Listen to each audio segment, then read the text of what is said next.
काय राज झाक लागतंय नव? तू घाबरा राज दिसभर फिर फिर फिरतासा आणि असं औचित येतायसा आणि मग माणसाला काय करू काय न ग असं होतं.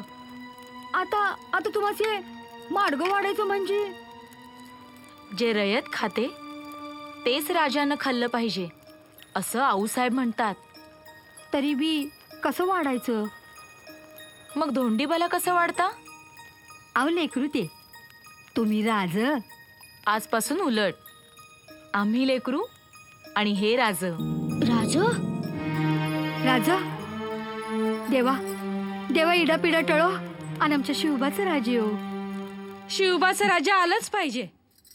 लक्षात असू दे, आता माणसानेच नाही तर बांधावरच्या हरेक झुडपाने सैनिक व्हायला हवं. गावातला हरेक घर, हरेक झोपडी हा स्वतंत्र किल्ला व्हायला हवा. प्रत्येक वासा हा भाला बनायला हवा. तरच हा देश जगेल, अन्यथा भयंकर गुलामी.